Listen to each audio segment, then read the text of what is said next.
Hello, this is Sister Kathy. Thank you for joining me. We are still in the series called Angry Men, where we are discussing the topics about and related to men. And I think I started the first two lessons talking about what man is as far as his anatomy, his makeup, his structure.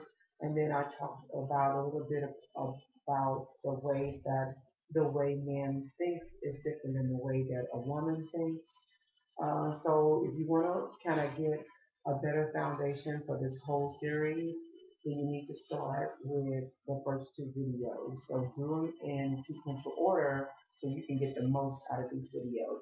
By the way, this is Sister Kathy. This is New View live streaming on Ustream.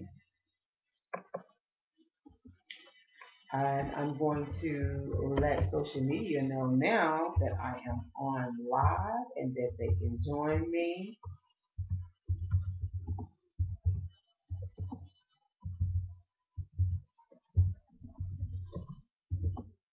So I'm letting them know that social chat is open. And our topic for tonight is going to be uh, man's role as a provider. Social media is great, by the way. Normally, when I finish the video, I can upload it to Ustream, which is really great. To YouTube, which is really great because social networking is where it's at. I'm Sister Kathy. This is channel New You. We are about to embark on a journey of learning more about ourselves. Let's see, why is this not working? That did that. Oh, I guess that's all I can type.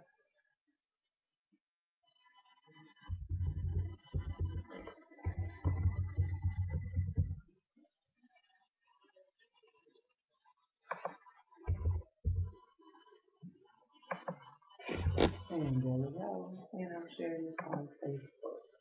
So thank you for joining me. We're going to jump right in and talk about this topic, discuss this topic. Um, the first thing I want to do is just kind of open up with just a little bit of what I think, and so I'll just say this that that in today's society we have been taught that well, I'm not gonna say we've been taught. We see a lot of men who have stepped away from the ultimate role of being a provider.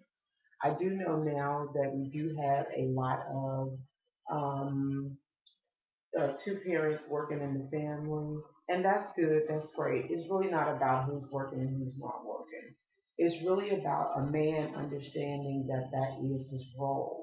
With that being said, I want to kind of back that up with saying that as a wife, and I'm not going to go into great length of details here, we have to be careful as wives not to expect more than that is to be expected. I mean, the man's role is to be a provider. That doesn't mean he's to provide you with a Jaguar, a big house, and wherever, and all of these labels. It means that he's a provider. It means that he is solid, he is consistent, that he is growing, and he's meeting those challenges in life.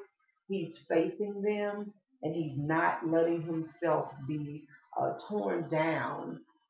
That's what a role model is. That's what it means to be able to carry out a role. So, as a man, as a provider, as a husband, it's more of continuing to act out in that role than it is saying exactly detailed word for word what's the content of their role.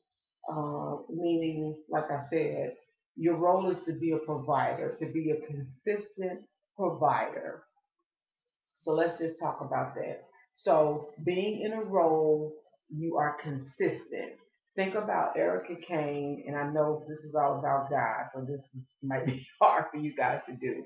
But anybody who has a consistent role, a news anchor, the NFL commentators, you know who those people are. They have a consistent role. Football season after football season, you know what's going to happen because you know, and I don't know any of their names, but you know, Tom Brady is going to be the quarterback, and I don't know any of their names because he has that role. Um, so just think of it in terms of a quarterback. His job is to do the quarterback's job as long as he has that role year after year after year. You expect him to move around, not get caught in that pocket, not to get sacked. You expect him to throw those passes. You expect them to be good passes. You expect him to do his job consistently. So, therefore, in speaking in terms of man and his role, you expect it to be consistent as well. So, think in terms of a role as a consistent pattern of getting things done or living. So, in that role, man is expected to carry out um, his duties, his job consistently. Okay, we talked earlier in the earlier videos about man having a vision for his life, a plan for his life, and that's very, very important because having goals and a vision will help you to be able to maintain consistency. It would help you have something that you want to focus on. An agenda of sorts. So it's very important. I know the Bible says, write the vision, make it plain, okay, that you may see it and you won't faint. So, or you won't fade away, or you won't get distracted from your role, from what you're supposed to be doing on a consistent basis. And I apologize for this being so dark, but I'm kind of in a situation where I kind of had to do it in a yeah, I'm like in the basement. So just bear with me. Listen to the words, okay? I'm not some big fashionista, so it's not a lot going on otherwise. But so basically, you want to be able to function in that consistent role of being a husband. And that's very, very important. Of being a provider is very, very important. Of being a father is very, very important. It's critically important because when you're able to show consistency, when you're able to operate in a pattern where people can get to know you and get to understand you and know better what to expect from you, then that's a great thing. In today's society, we have too many men who are not able to maintain a consistent role. You're provided today, you're working today, you're really not working tomorrow. You were doing um, great in school, but then you dropped out. You were doing great on the job, but then you walked away from it. And remember, in I believe that first video, I talked about the fight and the flight, and how some men, a lot of men now are choosing more the flight than the fight. Okay, we're instead of maintaining those roles, fighting for those roles, believing in your role as a provider, as a man, as a husband, as a father, a lot are giving up. They're fleeing. And the Bible says, resist the devil and he'll flee. In other words, stay in the fight long enough to overcome or beat out your opponent. But there's not a lot of guys who are standing strong enough to overcome or beat out the opponent. The opponent of what? Losing a job, losing someone that's close to you, trying to make it in whatever industry that you're in, trying to maintain a healthy relationship with your children, trying to maintain a marriage. When you face opposition in life, You have to learn and you have to know that as a man, it's your role to stay in that fight. Okay? And if you need to, okay, get help. Ask for help. Just make sure you are asking the right person. I believe in that first video I talked about I talked about making sure if you don't know how to be a man or you don't know how to face those challenges, that you make sure you get advice from a man. Don't get advice from somebody who's not even doing well themselves. They're not a good role model. They're not a good example. That's not the person you need to go to ask for advice to try to help you improve your life. So the Bible says what? Don't sit in the counsel of the ungodly. That's just not a wise thing to do. And because if you're trying to improve, it's kind of like if I have a drinking problem, it's not like I'm going to go to somebody who drinks to get advice. I mean, what are they going to tell me? They're going to tell me, oh, yeah, this is what I do, and this is what I like to drink. And yeah, it cost me my wife, it cost me my family, but hey, I should be entitled to my own life, my own thoughts, and the way I want to do things. And drinking ain't that bad. Whatever they're going to say. Even if they told me all the terrible things that happened to them, because our mind works on a level of comfort, then when you speak to them, you're at the same time you're going to find comfort in those words because they understand you because you're just like them. It's kind of like grouping. So it's not good to seek advice or counsel from those who are ungodly because you more than likely you won't get any wisdom from that. So just to make sure I'm saying it right, you hear little clicks. That's just me tapping on this computer. It says, "Blessed is the man who walks not in the counsel of the wicked or the ungodly, nor stands in the way of sinners, nor sits in the seat of scoffers. But his delight is in the law of the Lord, and on his law he meditates day and night. He is like a tree planted by the streams of water that yields his fruits in the season. His leaf does not wither, and all that he does, he prospers." And think about that. Wow, that's incredible. It's like uh, it's something to think about when you think about God has given you the abilities and the powers and the know-how to whatever you do, um, it's going to prosper. And I'm stopping that right there. But that was Psalms 1 through 6. And I'm actually taking these notes off um, www.openbible.info/topics/ the underscore role underscore of the man.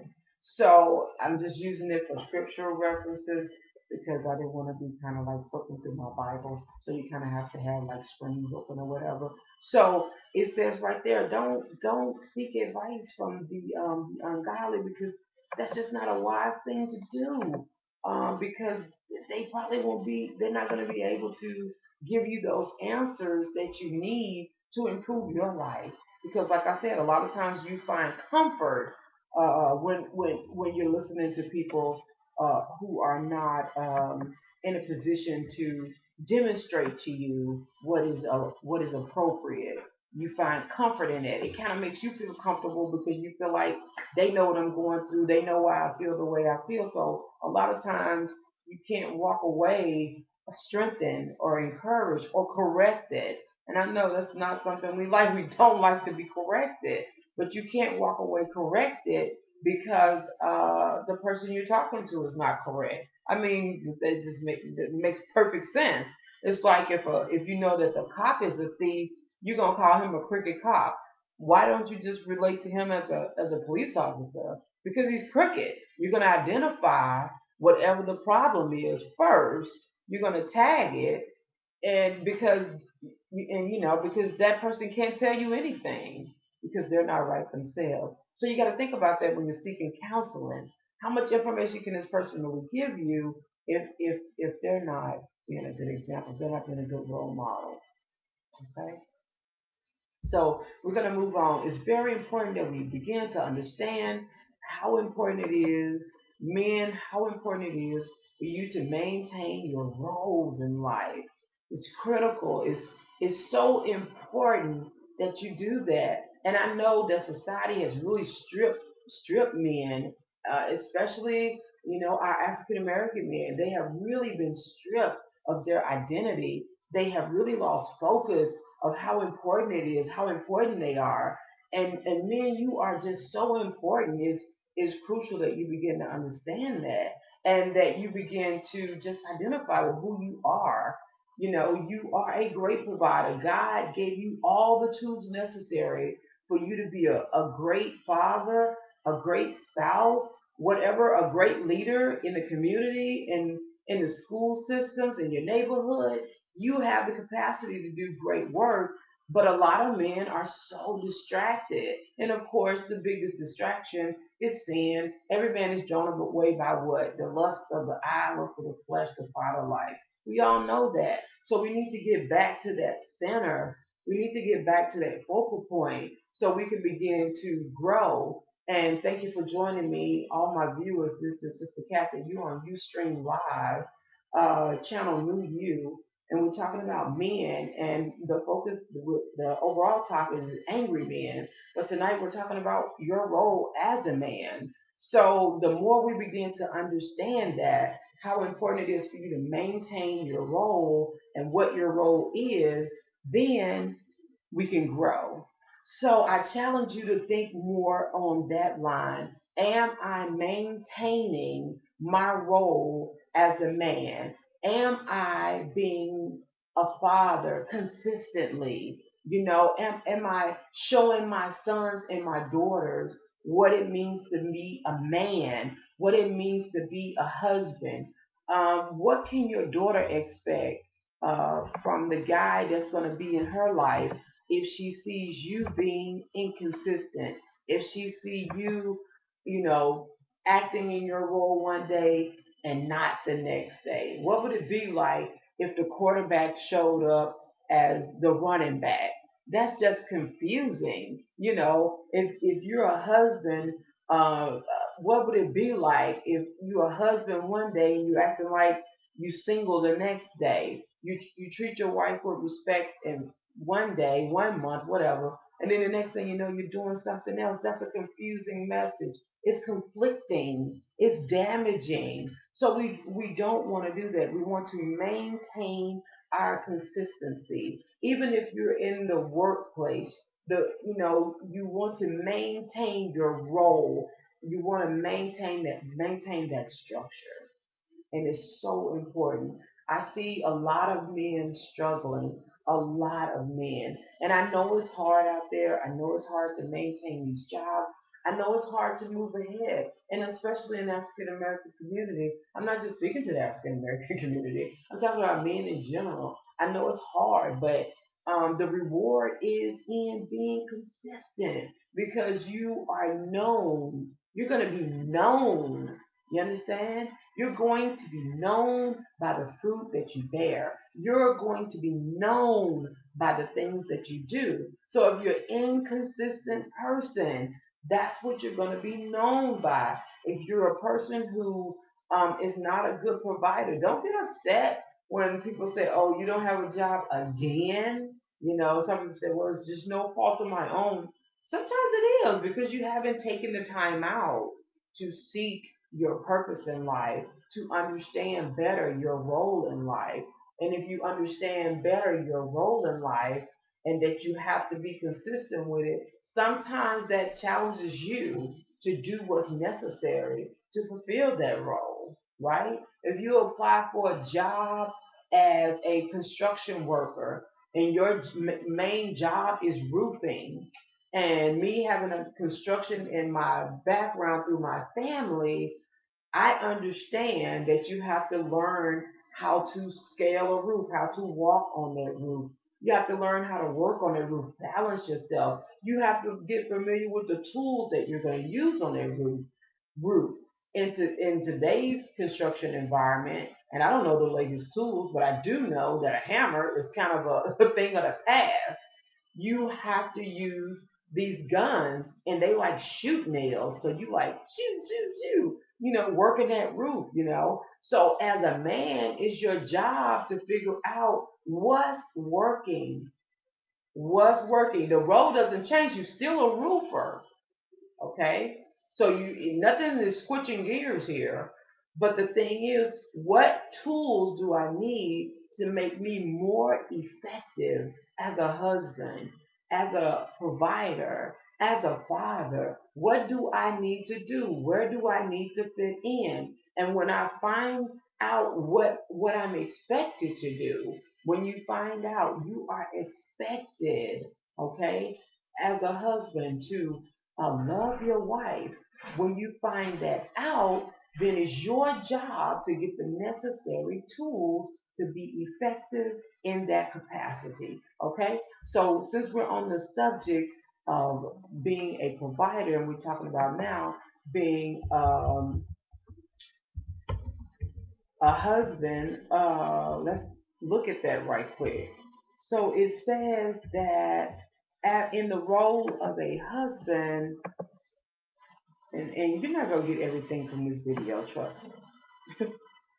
It says that likewise, husbands, live with your wives in an understanding way, showing honor to the woman as the weaker vessel, since they are heirs with you of the grace of life, so that your prayers may not be hindered. So what's the biggest thing what are the things that you can pull from that? Okay. He says, live with your wives in an understanding way. Ah, goodness. That's like the first thing a lot of men skip over. Like, it's like the first thing people want to say is, um, you know, um, I don't understand. I don't understand my wife. I don't understand women. I don't understand what she wants from me. Do you listen? Like, do you understand that one of the tools of marriage and communication in general is listening? The key to communication is being a good listener. It's not about you proving a point or her proving a point or anybody proving a point. It's about living with someone in an understanding way. And I think the King James Version says, giving honor to her as unto the weaker vessel, as unto, and I want you to understand that as the weaker vessel or unto the weaker vessel, he's not really saying she's weak, she's a weak vessel, like she ain't not, she's nothing. It's really saying, treat her delicately. You know what I mean? Be sensitive. Be understanding. Listen. Okay? The key to listening is very, very simple. And it's very, very simple. The key to listening is to be able to communicate back or say back what the other person is saying. So if your wife comes in the house and she says, honey, would you like to go? I would like to go to the movies. You want to go catch a movie tonight or whatever? And then you say, nah, I don't want to catch a movie.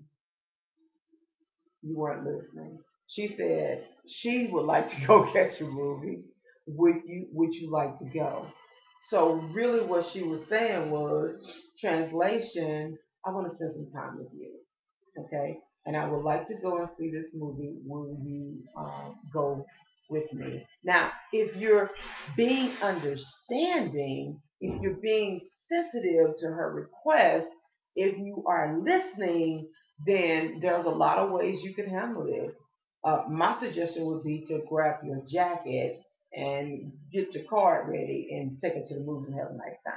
But let's just say, realistically, a lot of times you're tired. You got off work at 5, you had a long drive home. I don't know your situation.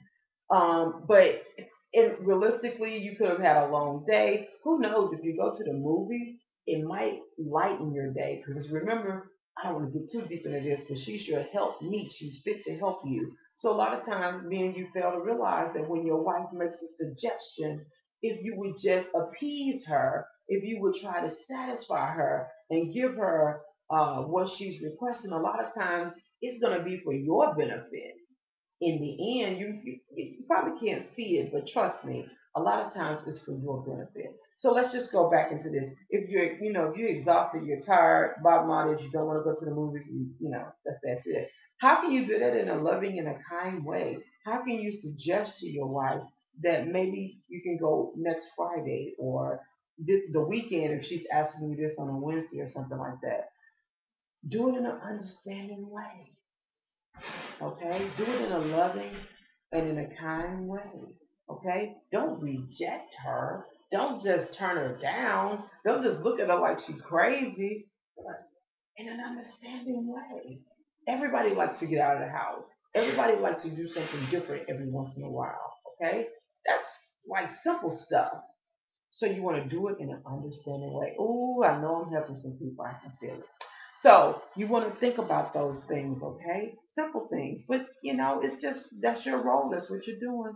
Okay, so it says here in an understanding way, showing honor to the woman as the weaker vessel.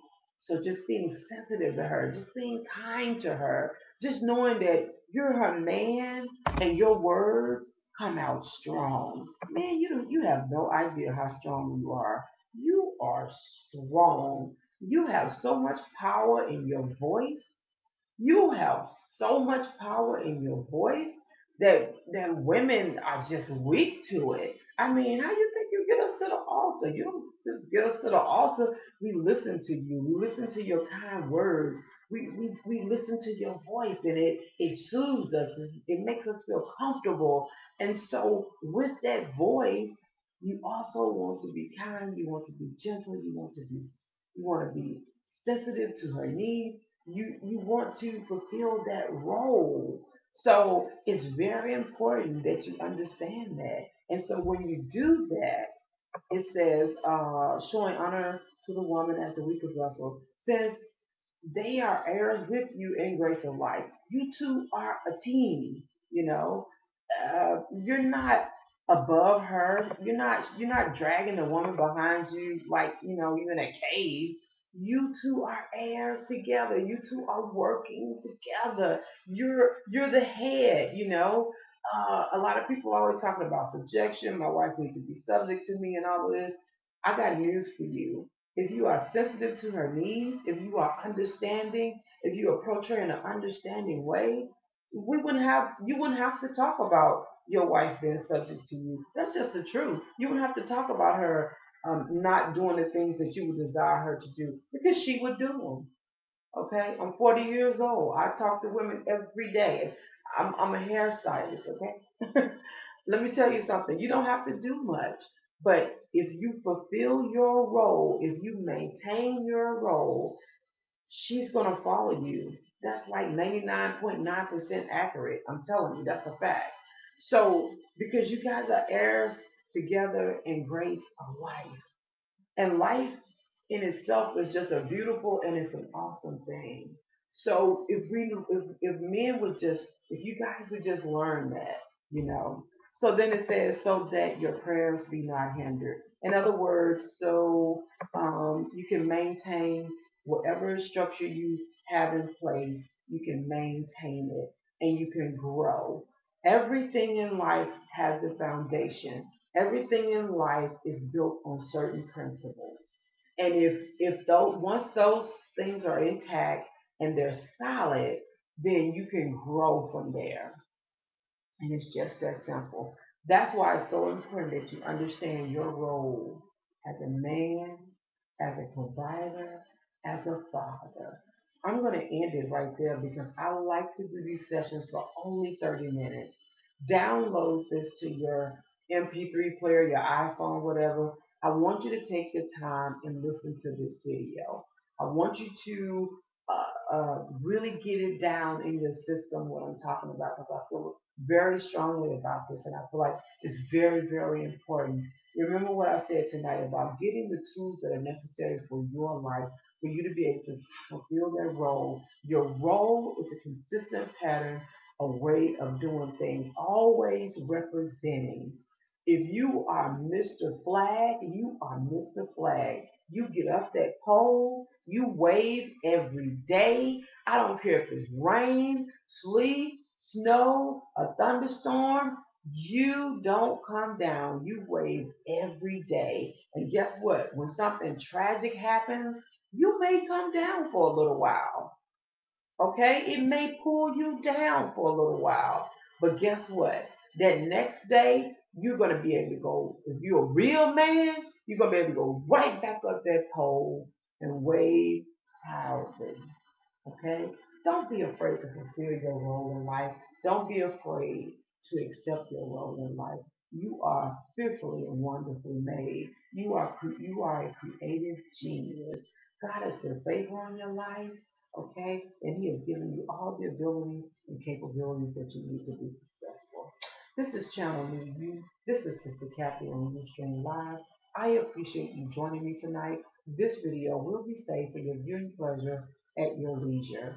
Thank you and have a great night. On next Sunday, join me. We'll be continuing to talk about a man's role. We'll move on from husband. I probably have a little bit more on that, but we'll be moving on to husband and then father and provider. And I really want to talk about that provider because if you can't provide, you don't have to worry about it. You're not going to make a good husband. That's just the bottom line. And when I say provide, I don't mean diamonds, Bentley, and that's good. That's good.